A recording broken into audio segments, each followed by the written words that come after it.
Hey everyone, Tyler Erzberger here with more interviews from the 2020 World Championship. I'm out in LA where it's very early in the morning, but I am here joined by Broxah over in Shanghai after playing their first group stage game of the main event against Machi Esports. Obviously, not the start you would have wished for, you and the team. Where went wrong? Like, just flat out, like, where do you think the game got away from you guys? Where do you think this got wrong against Machi? Good question. Yeah. Obviously, this certainly wasn't the start I had hoped for.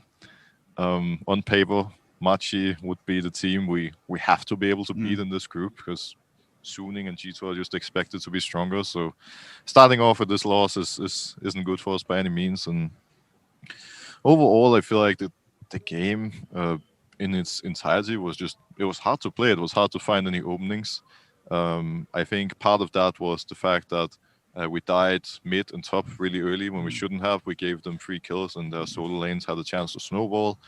So despite bot lane getting a 2v2 kill, that didn't really matter as much as it should have.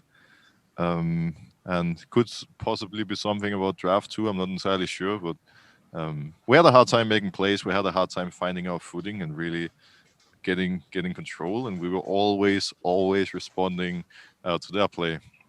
And yeah, it just sucks. Like maybe in another world, if I had landed one of those two 50-50 smites, Mm. we would have a chance. To be fair, they were not really 50-50s either. It was really, really difficult because they had so much burst. But I don't know. It was a hard game to play for different reasons, I feel like. And yeah, it's disappointing. It felt in the playing stage. Playing stage was much more of a scaling team fight, wombo combo. Everyone just kind of skirmishes around the map a bit until the big soul fight where you have teams just kind of layering CC on top of one another. So far in the main event, we've seen a lot quicker pace, a lot more snowballing through Herald, much quicker games. Soul just kind of an afterthought. Drake's overall kind of an afterthought. Have you felt a shift in the meta between the play-ins and now the main event and scrimmages overall? I think in some games there's been a shift. A lot of Mm. games have been really fast. There's been a lot Mm. of stumps, but this game we just played was, it was basically like Yeah. a playing game, at Yeah. least from a meta point of view, right? Where we're just like both of us are just farming. It's really slow, and then in the end it comes down to team fighting, scaling, how the champions complement each other, and um, they had the upper hand today and just outplayed us, I guess. How have scrimmages going? How have practice been going for you guys? Did you feel confident coming today, and how has the practice been working up to this to the main event?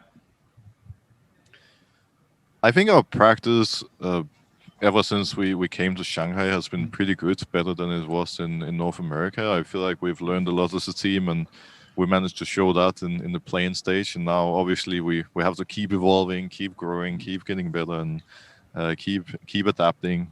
Because playing and play-ins can both be an upside and a downside. Now we come in, we already have some stage experience, but the other teams already know a lot of our strategies. Whereas, for example, today against Machi, we had an idea of what was coming, but they haven't been playing an official game for so long. So it's a bit of a double-edged sword in that sense, I feel like. And I don't know. Most of all, I am. I don't know. It's a bittersweet one for sure. But I feel like our practice has been good regardless. Aside from the teams in your group, Suning, G2, and Machi, what team has impressed you the most by scrimming, practice against them, watching them play? Like, what teams outside of your group do you think are the top of the table at Worlds right now? I think it's hard to judge Mm. already now which teams are the best because scrims is one thing, but official games is already Mm. always something different because there's so many things playing in, right? Like nerves, pressure, all sorts of additional factors. And based off of day one, I would probably say that DIX and what are they called? Damwon. There we Damn go. one, DIX yeah. and Damwon were the two teams impressing me the most. Mm. But who knows what's going to happen? And to be fair, Mm. it seemed like JDG didn't have the greatest start, but maybe now they're going to be really angry and furious, and they're just going to stomp their next games. Like, you never know what's going to happen. But I think the top 2 seeds from Korea and China would be my favorites coming into the tournament. This is a very jungle intensive meta overall, be it the play-ins or the main event, where we've seen, almost all these games come down to what jungler can influence and take over that part, just take over Summoner's Rift in the first, 10 to 15 minutes. Do you feel extra pressure on your shoulders in such a jungler-focused meta where if a team doesn't have a jungler in the right form, not performing well, that there's no chance they can go far in this tournament? Honestly, I really don't mind playing a jungle-focused meta, and if anything, I see it as an advantage.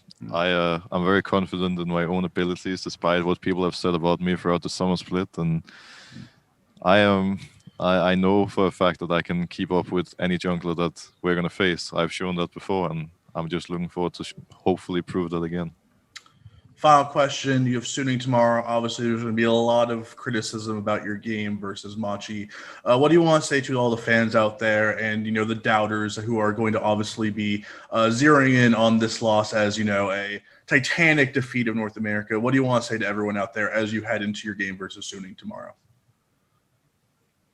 I think people often tend to overreact after best of 1 loss. It happens throughout regular splits. It happens at Worlds, and I've been in a situation so many times before where after week 1, I was almost packing my bags already, and I thought I was on the way home, but then magical things happened in week 2, and we managed to bounce back. And I don't really care about losing 1 game. Like, again, as I mentioned, it really sucks because this was such an important one for us. This was a must-win game, but at the same time, we can beat any of these teams, and most importantly, we just need to learn from this one. And if we manage to take 1-2 wins in week 1, I'll be confident coming into week 2.